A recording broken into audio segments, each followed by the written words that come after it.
Hello friends, welcome to my YouTube channel. आज के इस वीडियो में हम नेट के पाठ्यक्रम में संकलित इकाई 7 की कहानी राजा निर्बंसिया का कथा वाचन करेंगे। तो आइए प्रस्तुत है यह कहानी राजा निर्बंसिया, जिसके लेखक कमलेश्वर जी हैं। राजा निर्बंसिया। कमलेश्वर। एक राजा निर्बंसिया थे। माँ कहानी सुनाया करती थी। उनके आसपास ही 4-5 बच्चे अपनी मुट्ठियों में फूल दबाए कहानी समाप्त होने पर गौरों पर चढ़ाने के लिए उत्सुक से बैठ जाते थे। आटे का सुंदर सा चौक पूरा होता। उसी चौक पर मिट्टी की 6 गौरें रखी जाती, जिनमें से ऊपर वाली के बिंदिया और सिंदूर लगता। बाकी 5 नीचे दबी पूजा ग्रहण करती रहती। एक और दीपक की बाती स्थिर सी जलती रहती और मंगल घट रखा रहता, जिस पर रोली से सथिया बनाया जाता। सभी बैठे बच्चों के मुख पर फूल चढ़ाने की उतावली की जगह कहानी सुनने की सहज स्थिरता उभर आती। एक राजा निर्बंसिया थे। माँ सुनाया करती थी। उनके राज में बड़ी खुशहाली थी। सब वर्ण के लोग अपना अपना काम काज देखते थे। कोई दुखी नहीं दिखाई पड़ता था। राजा के एक लक्ष्मी सी रानी थी, चंद्रमा सी सुंदर और राजा को बहुत प्यारी। राजा राजकाज देखते और सुख से रानी के महल में रहते। मेरे सामने मेरे ख्यालों का राजा था, राजा जगपति। तब जगपति से मेरी दांत काटी दोस्ती थी। दोनों मिडिल स्कूल में पढ़ने जाते। दोनों एक से घर के थे, इसलिए बराबरी की निभती थी। मैं मैट्रिक पास करके एक स्कूल में नौकर हो गया और जगपति कस्बे के ही वकील के यहाँ मुहर्रिर। जिस साल जगपति मुहर्रिर हुआ, उसी वर्ष पास के गांव में उसकी शादी हुई। पर ऐसी हुई कि लोगों ने तमाशा बना देना चाहा। लड़की वालों का कुछ विश्वास था कि शादी के बाद लड़की की विदा नहीं होगी, ब्याह हो जाएगा और 7वीं भांवड़ तब पड़ेगी जब पहली विदा की सायत होगी और तभी लड़की अपनी ससुराल जाएगी। जगपति की पत्नी थोड़ा बहुत पढ़ी लिखी थी, पर घर की लीक को कौन मेटे। बारात बिना बहू के वापस आ गई और लड़के वालों ने तय कर लिया कि अब जगपति की शादी कहीं और कर दी जाएगी, चाहे कानी लूली से हो, पर वह लड़की अब घर में नहीं आएगी। लेकिन साल खत्म होते होते सब ठीक ठाक हो गया। लड़की वालों ने माफी मांग ली और जगपति की पत्नी अपनी ससुराल आ गई। जगपति को जैसे सब कुछ मिल गया और सास ने बहू की बलाइयां लेकर घर की सब चाबियां सौंप दी। गृहस्थी का ढंग बार समझा दिया। जगपति की मां न जाने कब से आस लगाए बैठी थी। उन्होंने आराम की सांस ली। पूजा पाठ में समय कटने लगा। दोपहरिया दूसरे घरों के आंगन में बीतने लगी, पर सांस का रोग था उन्हें। सो एक दिन उन्होंने अपनी अंतिम घड़ियां गिनते हुए चंदा को पास बुलाकर समझाया था, बेटा जगपति बड़े लाड प्यार का पला है। जब से तुम्हारे ससुर नहीं रहे तब से इसके छोटे छोटे हट को पूरा करती रही हूँ। अब तुम ध्यान रखना। फिर रुककर उन्होंने कहा था, जगपति किसी लायक हुआ है तो रिश्तेदारों की आंखों में करकने लगा है। तुम्हारे बाप ने ब्याह के वक्त नादानी की जो तुम्हें विदा नहीं किया। मेरे दुश्मन देवर जेठों को मौका मिल गया, तुम्हार खड़ा कर दिया कि अब विदा करवाना नाक कटवाना है। जगपति का ब्याह क्या हुआ, उन लोगों की छाती पर सांप लौट गया। सोचा घर की इज्जत रखने की आड़ लेकर रंग में भंग कर दे। अब बेटा इस घर की लाज तुम्हारी लाज है। आज को तुम्हारे ससुर होते तो भला, कहते कहते माँ की आंखों में आंसू आ गए और वे जगपति की देखभाल उसे सौंपकर सदा के लिए मौन हो गई थी। एक अरमान उनके साथ ही चला गया कि जगपति की संतान को 4 बरस इंतजार करने के बाद भी वे गोद में ना खिला पाई। और चंदा ने मन में सब्र कर लिया था, यही सोचकर कि कुल देवता का अंश तो उसे जीवन भर पूजने को मिल गया था। घर में चारों तरफ जैसे उदारता बिखरी रहती, अपनापा बरसता रहता। उसे लगता जैसे घर की अंधेरी एकांत कोठरियों में यह शांत शीतलता है जो उसे भरमा लेती है। घर की सब कुंडलियों की खनक उसके कानों में बस गई थी। हर दरवाजे की चरमराहट पहचान बन गई थी। एक रोज राजा आखेट को गए। माँ सुनाती थी, राजा आखेट को जाते थे तो 7वें रोज जरूर महल में लौट आते। पर उस दफा जब गए तो 7वां दिन निकल गया पर राजा नहीं लौटे। रानी को बड़ी चिंता हुई। रानी एक मंत्री को साथ लेकर खोज में निकली और इसी बीच जगपति को रिश्तेदारी की एक शादी में जाना पड़ा। उसके दूर रिश्ते के भाई दयाराम की शादी थी। कह गया था कि 10वें दिन जरूर वापस आ जाएगा, पर छठे दिन ही खबर मिली कि बारात घर लौटने पर दयाराम के घर डाका पड़ गया। किसी मुखबिर ने सारी खबरें पहुंचा दी थी कि लड़की वालों ने दयाराम का घर सोने चांदी से पाट दिया है। आखिर पुश्तैनी जमींदार की इकलौती लड़की थी। घर आए मेहमान लगभग विदा हो चुके थे। दूसरे रोज जगपति भी चलने वाला था, पर उसी रात डाका पड़ा। जवान आदमी भला खून मानता है। डाके वालों ने जब बंदूकें चलाई तो सबकी घींगी बंद गई, पर जब जगपति और दयाराम ने छाती ठोककर लाठियां उठा ली। घर में कोहराम मच गया, फिर सन्नाटा छा गया। डाके वाले बराबर गोलियां दाग रहे थे। बाहर का दरवाजा टूट चुका था, पर जगपति ने हिम्मत बढ़ाते हुए हाँक लगाई, ये हवाई बंदूकें इन ठेल पिलाई लाठियों का मुकाबला नहीं कर पाएंगी जवानों। पर दरवाजे तड़ तड़ टूटते रहे और अंत में एक गोली जगपति की जांघ को पार करती निकल गई, दूसरी उसकी जांघ के ऊपर कूल्हे में समा कर रह गई। चंदा रोती कलपति और मनोतियां मानती जब वहां पहुंची तो जगपति अस्पताल में था। दयाराम के थोड़ी चोट आई थी, उसे अस्पताल से छुट्टी मिल गई थी। जगपति की देखभाल के लिए वहीं अस्पताल में मरीजों के रिश्तेदारों के लिए जो कोठरियां बनी थी उन्हीं में चंदा को रुकना पड़ा। कस्बे के अस्पताल से दयाराम का गांव 4 कोस पड़ता था। दूसरे तीसरे वहां से आदमी आते जाते रहते, जिस सामान की जरूरत होती पहुंचा जाते। पर धीरे धीरे उन लोगों ने भी खबर लेना छोड़ दिया। एक दिन में ठीक होने वाला घाव तो था नहीं, जांघ की हड्डी चटक गई थी और कुल्ले में ऑपरेशन से 6 इंच गहरा घाव था। कस्बे का अस्पताल था, कंपाउंडर ही मरीजों की देखभाल कर रखते। बड़ा डॉक्टर तो नाम के लिए था या कस्बे के बड़े आदमियों के लिए। छोटे लोगों के लिए तो कंपाउंडर साहब ही ईश्वर के अवतार थे।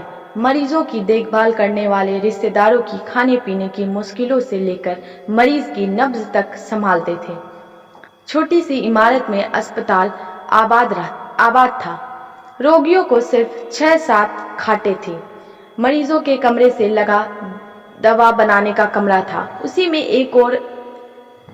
एक आराम कुर्सी थी और एक नीची सी मेज। उसी कुर्सी पर बड़ा डॉक्टर आकर कभी कभार बैठता था, नहीं तो बचन सिंह कंपाउंडर ही जमे रहते। अस्पताल में या तो फौजदारी के शहीद आते या गिरा के हाथ पैर तोड़ लेने वाले एक आध लोग। छठे क्षमा से कोई औरत दिख गई तो दिख गई, जैसे उन्हें कभी रोग घिरता ही नहीं था। कभी कोई बीमार पड़ती तो घरवाले हाल बता के 8-10 रोज की दवा एक साथ ले जाते और फिर उसके जीने मरने की खबर तक ना मिलती। उस दिन बचन सिंह जगपति के घाव की पट्टी बदलने आया। उसके आने में और पट्टी खोलने में कुछ ऐसी लापरवाही थी जैसे गलत बंधी पगड़ी को ठीक से बांधने के लिए खोल रहा हो। चंदा उसकी कुर्सी के पास ही सांस रोके खड़ी थी। वह और रोगियों से बात करता जा रहा था। इधर मिनट भर को देखता, फिर जैसे अभ्यस्त से उसके हाथ अपना काम करने लगते। पट्टी एक जगह खून से चिपक गई थी। जगपति बुरी तरह कराह उठा। चंदा के मुंह से चीख निकल गई। बचन सिंह ने सतर्क होकर देखा तो चंदा मुख में धोती का पल्ला खोसे अपनी भयातुर आवाज दबाने की चेष्टा कर रही थी। जगपति एक बारगी मछली सा तड़प कर रह गया। बचन सिंह की उंगलियां थोड़ी सी थरथराई कि उसकी बाह पर टप से चंदा का आंसू चू पड़ा। बचन सिंह सिहर सा गया और उसके हाथों की अभ्यस्त निचुराई को जैसे किसी मानवीय कोमलता ने धीरे से छू दिया। आहो कराहो, दर्द भरी चीखों और चटकते शरीर के जिस वातावरण में रहते हुए भी वह बिल्कुल अलग रहता था। फोड़ों को पके आम सा दबा देता था, खाल को आलू सा छील देता था। उसके मन से जिस दर्द का एहसास उठ गया था वह उसे आज फिर शुरू हुआ और वह बच्चे की तरह फूंक फूंक कर पट्टी को नम करके खोलने लगा। चंदा की ओर धीरे से निगाह उठाकर देखते हुए फुसफुसाया, रोगी की हिम्मत टूट जाती है ऐसे। पर जैसे यह कहते कहते उसका मन खुद अपनी बात से उचट गया। यह बेपरवाही तो चीख और कराहों की एक रस्ता से मिली थी, रोगी की हिम्मत बढ़ाने की कर्तव्य निष्ठा से नहीं। जब तक वह घाव की मरहम पट्टी करता रहा तब तक किन्हीं दो आंखों की करुणा उसे घेरे रही और हाथ धोते समय वह चंदा की उन चूड़ियों से भरी कलाइयों को बेझिझक देखता रहा जो अपनी खुशी उससे मांग रही थी। चंदा पानी डालती जा रही थी और बचन सिंह हाथ धोते धोते उसकी कलाइयों, हथेलियों और पैरों को देखता जा रहा था। दवा खाने की ओर जाते हुए उसने चंदा को हाथ के इशारे से बुलाकर कहा, दिल छोटा मत करना, जांग का घाव तो 10 रोज में भर जाएगा, कुल्हे का घाव कुछ दिन जरूर लेगा, अच्छी दवाई दूंगा। दवाइयां तो ऐसी हैं कि मुर्दे को चंगा कर दे, पर हमारे अस्पताल में नहीं आती। फिर भी तो किसी दूसरे अस्पताल से नहीं आ सकती वो दवाइयां? चंदा ने पूछा। आ तो सकती है, पर मरीज को अपना पैसा खर्चना पड़ता है उनमें, बचन सिंह ने कहा। चंदा चुप रह गई तो बचन सिंह के मुंह से अनायास ही निकल पड़ा, किसी चीज की जरूरत हो तो मुझे बताना, रही दवाइयां सो कहीं ना कहीं से इंतजाम करके ला दूंगा। महकमे से मंगाएंगे तो आवाते महीनों लग जाएंगे, शहर के डॉक्टर से मंगवा दूंगा। ताकत की दवाइयों की बड़ी जरूरत है उन्हें। अच्छा देखा जाएगा। कहते कहते वह रुक गया। चंदा से कृतज्ञता भरी नजरों से उसे देखा और उसे लगा जैसे आंधी में उड़ते पत्ते को कोई अटकाव मिल गया हो। आकर वह जगपति की खाट से लगकर बैठ गई। उसकी हथेली लेकर वह सहलाती रही, नाखूनों को अपने पोड़ों से दबाती रही। धीरे धीरे बाहर अंधेरा बढ़ चला। बचन सिंह तेल की एक लालटेन लाकर मरीजों के कमरे के एक कोने में रख गया। चंदा ने जगपति की कलाई दबाते दबाते धीरे से कहा, कंपाउंडर साहब कह रहे थे, और इतना कहकर वह जगपति का ध्यान आकृष्ट करने के लिए चुप हो गई। क्या कह रहे थे? जगपति ने अनमनी स्वर में बोला, कुछ ताकत की दवाइयां तुम्हारे लिए जरूरी है, मैं जानता हूँ, पर देखो चंदा, चादर के बराबर ही पैर फैलाए जा सकते हैं। हमारी औकात इन दवाइयों की नहीं है। औकात आदमी की देखी जाती है कि पैसे की। तुम तो देखा जाएगा, कंपाउंडर साहब इंतजाम कर देंगे, उनसे कहूंगी मैं।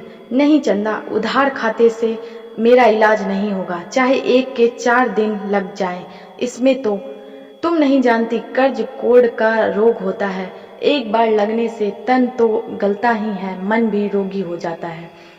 लेकिन कहते कहते वह रुक गई। जगपति अपनी बात की टेक रखने के लिए दूसरी ओर मुंह घुमाकर लेटा रहा और तीसरे रोज जगपति के सिरहाने कई ताकत की दवाइयां रखी थी और चंदा की ठहरने वाली कोठरी में उसके लेटने के लिए एक खाट भी पहुंच गई थी। चंदा जब आई तो जगपति के चेहरे पर मानसिक पीड़ा की असंख्य रेखाएं उभरी थी, जैसे वह अपनी बीमारी से लड़ने के अलावा स्वयं अपनी आत्मा से भी लड़ रहा हो, चंदा की नादानी और स्नेह से भी उलझ रहा हो और सबसे ऊपर सहायता करने वाली की दया से जूझ रहा हो। चंदा ने देखा तो यह सब सह न पाई। उसके जी में आया कि कह दे, क्या आज तक तुमने कभी किसी से उधार पैसे नहीं लिए?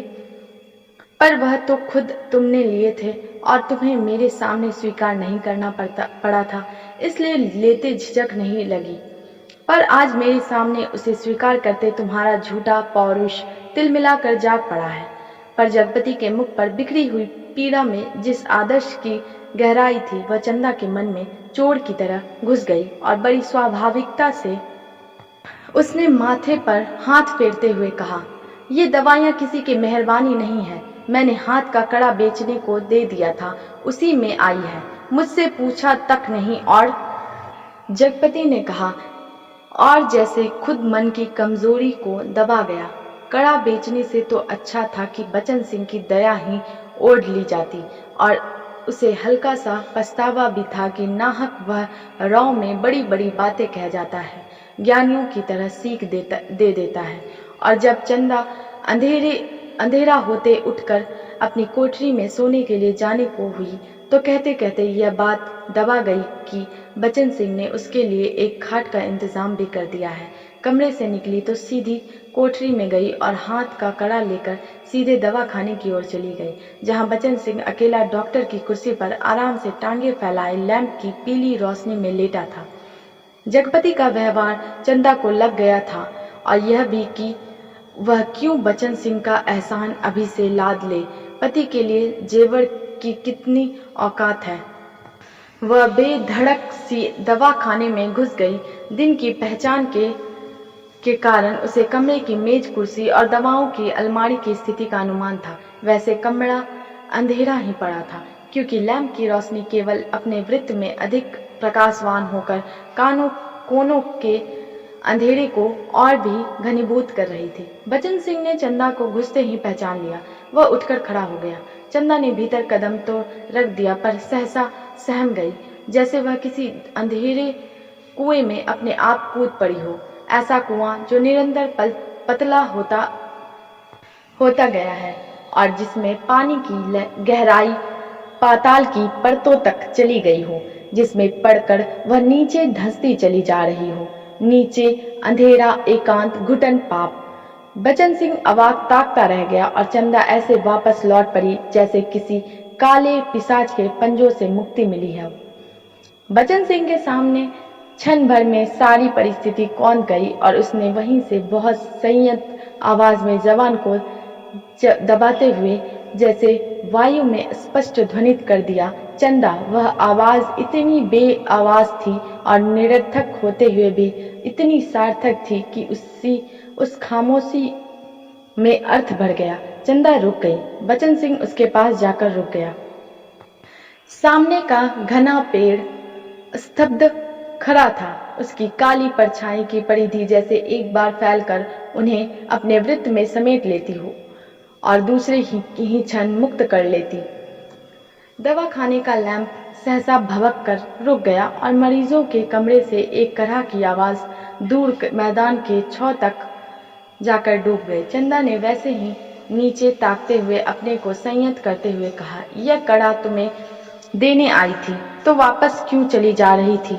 चंदा चुप, और 2 क्षण रुककर उसने अपने हाथ का सोने का कड़ा धीरे से उसकी ओर बढ़ा दिया, जैसे देने का साहस न होते हुए भी यह काम आवश्यक था।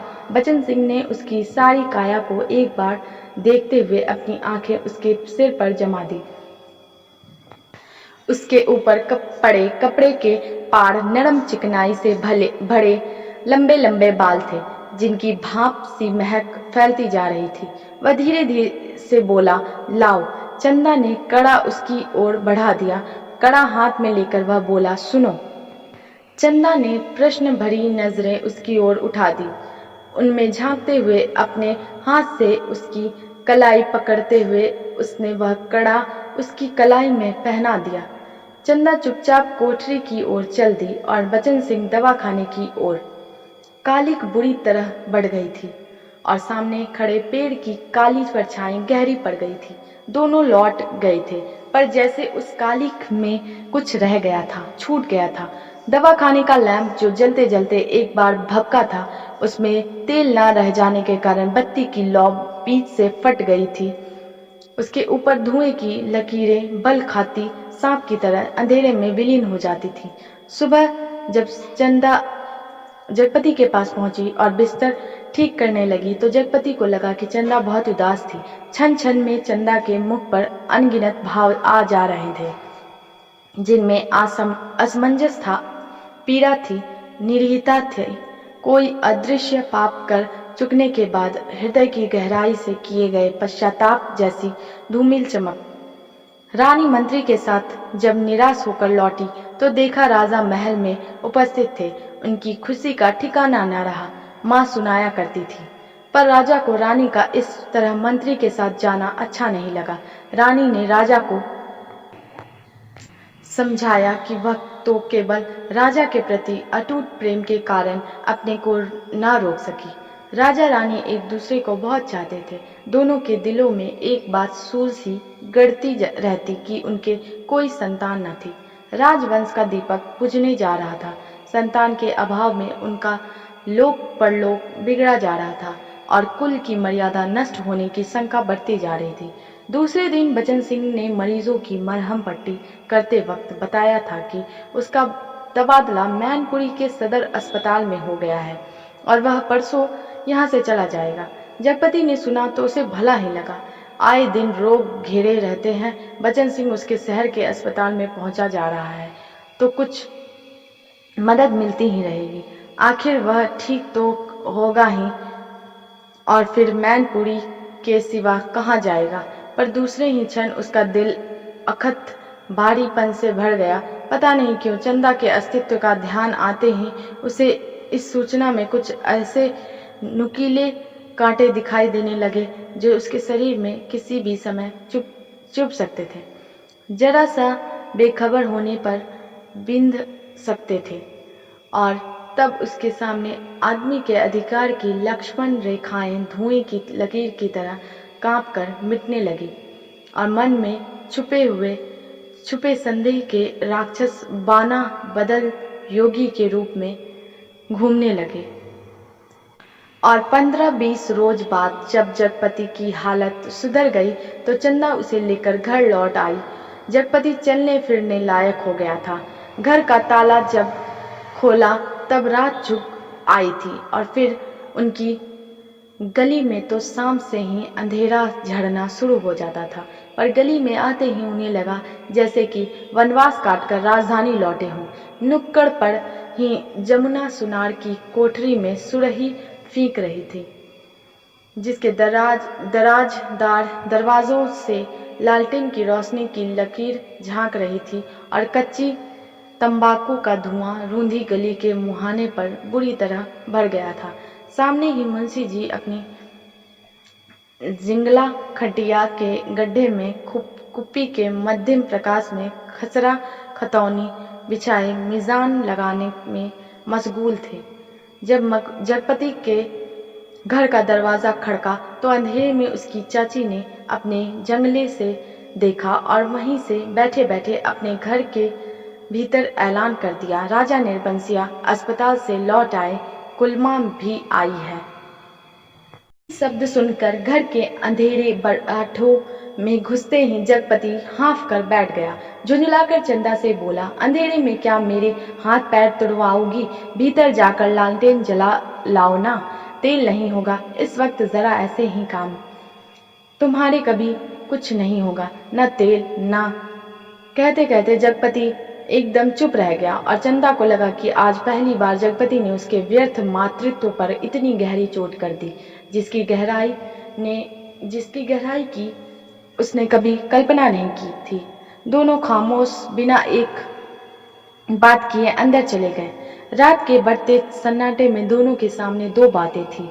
जगपति के कानों में जैसे कोई व्यंग से कह रहा था, राजा निर्बंसिया अस्पताल से आ गए, और चंदा के दिल में यह बात चुभ रही थी, तुम्हारे कभी कुछ नहीं होगा।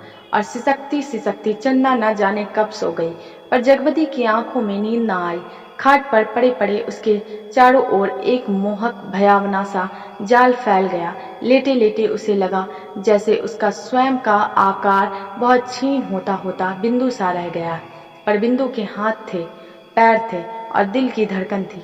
कोठरी का घुटा घुटा सा अंधियारा, मटमैली दीवारें और गहन गुफाओं सी अलमारियां, जिनमें से बार बार झांक कर देखता था और वह सिहर उठता था। फिर जैसे सब कुछ तब्दील हो गया हो। उसे लगा कि उसका आकार बढ़ता जा रहा है। वह मनुष्य हुआ, लंबा तगड़ा तंदुरुस्त पुरुष हुआ।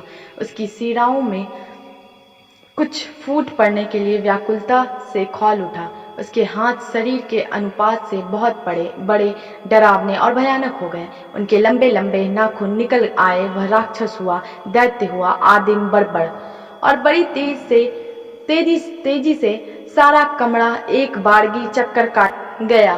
फिर सब धीरे धीरे स्थिर होने लगा और उसकी सांसें ठीक होती जान पड़ी। फिर जैसे बहुत कोशिश करने पर घिंगी बंद जाने के बाद उसकी आवाज फूटी, चंदा। चंदा की नरम सांसों की हल्की सरसराहट कमरे में जान डालने लगी। जगपति अपनी पार्टी का सहारा लेकर झुका।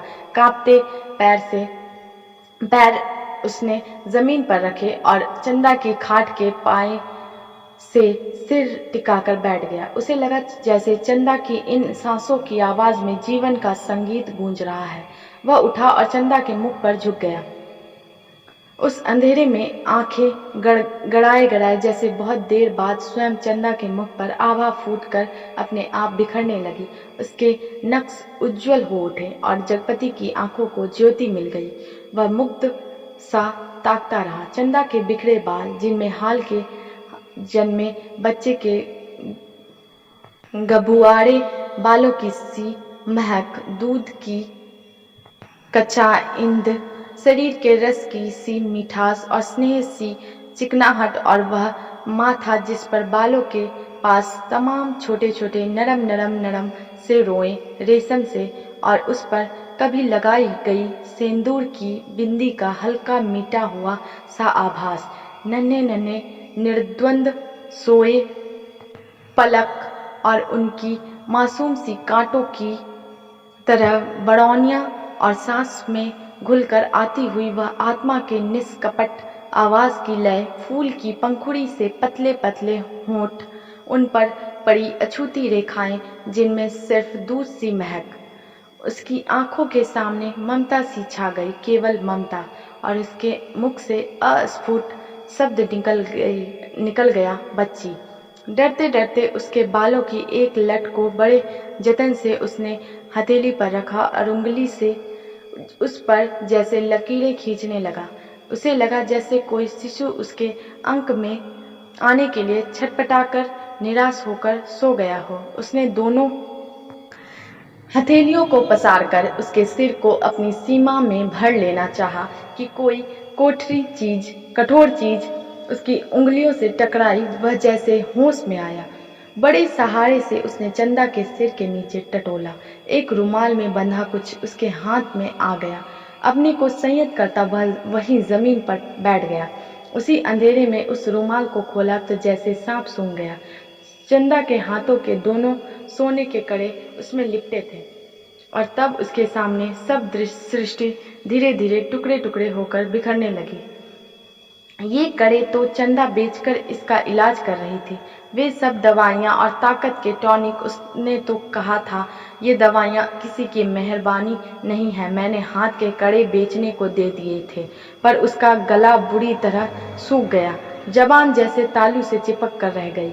उसने चाहा कि चंदा को झकाझोर कर उठाए, पर शरीर की शक्ति बह सी गई थी, रक्त पानी हो गया था। थोड़ा संयत हुआ, उसने वे कड़े उसी रुमाल में लपेटकर उसकी खाट के कोने पर रख दिए और बड़ी मुश्किल से अपनी खाट की पाटी पकड़कर लुढ़क गया। चंदा झूठ बोली, पर क्यों? कड़े आज तक छुपाए रही।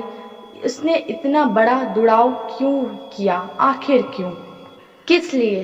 और जगपति का दिल भारी हो गया। उसे फिर लगा कि उसका शरीर सिमटता जा रहा है और वह एक सिंह का बना ढांचा रह गया, नितांत हल्का, तिनके सा, हवा में उड़कर भटकने वाले तिनके सा। उस रात के बाद रोज जगपति सोचता रहा कि चंदा से कड़े मांगकर बेच ले और कोई छोटा मोटा कारोबार ही शुरू कर दे, क्योंकि नौकरी छूट चुकी थी। इतने दिन की गैर हाजिरी के बाद वकील साहब ने दूसरा मुहर्रिर रख लिया था। वह रोज यही सोचता, पर जब चंदा सामने आती तो न जाने कैसी असहाय सी उसकी अवस्था हो जाती। उसे लगता जैसे कड़े मांगकर वह चंदा से पत्नीत्व का पद भी छीन लेगा। मातृत्व तो भगवान ने छीन ही लिया। वह सोचता, आखिर चंदा क्या रह जाएगी? एक स्त्री से यदि पत्नीत्व और मातृत्व छीन लिया गया तो उसके जीवन की सार्थकता ही क्या? चंदा के साथ वह यह अन्याय कैसे करे? उससे दूसरी आंख की रोशनी कैसे मांग ले? फिर तो वह नितांत अंधी हो जाएगी और उन कड़ों को मांगने के पीछे जिस इतिहास की आत्मा नंगी हो आएगी, कैसे वह उस लज्जा को स्वयं ही उधार कर ढांपेगा। और वह उन्हीं ख्यालों में डूबा सुबह से शाम तक इधर उधर काम की टोह में घूमता रहता। किसी से उधार ले पर किस संपत्ति पर, क्या है उसके पास जिसके आधार पर कोई उसे कुछ देगा। और मोहल्ले के लोग जो एक एक पाई पर जान देते हैं, कोई चीज खरीदते वक्त भाव में एक पैसा कम मिलने पर मीलों पैदल जाकर एक पैसा बचाते हैं। एक एक पैसे की मसाले की पुड़ियाँ बंधवा कर 11 मरतबा पैसों का हिसाब जोड़कर एक आध पैसा उधार कर मिन्नतें करते सौदा घर लाते हैं। गली में कोई खोचे वाला फंस गया तो 2 पैसे की चीज को लड़ झगड़ कर 4 दाने ज्यादा पाने की नीयत से 2 जगह बंधवाते हैं। भाव के जरा से फर्क पर घंटों बहस करते हैं। शाम को सड़ी गली तरकारियों को किफायत के कारण लाते हैं। ऐसे लोगों से किस मुंह से मांग कर वह अब उनकी गरीबी के एहसास पर ठोकर लगाए। पर उस दिन शाम को जब वह घर पहुंचा तो बड़ोठे में ही एक साइकिल रखी नजर आई। दिमाग पर बहुत जोर डालने के बाद भी वह आगंतुक की कल्पना न कर पाया। भीतर वाले दरवाजे पर जब पहुंचा तो सहसा हंसी की आवाज सुनकर ठिठक गया। उस हंसी में एक अजीब सा उन्माद था। और उसके बाद चंदा का स्वर, अब आते ही होंगे, बैठिए ना 2 मिनट और अपनी आंख से देख लीजिए और उन्हें समझाते जाइए कि अभी तंदुरुस्ती इस लायक नहीं जो दिन भर घूमना बर्दाश्त कर सके।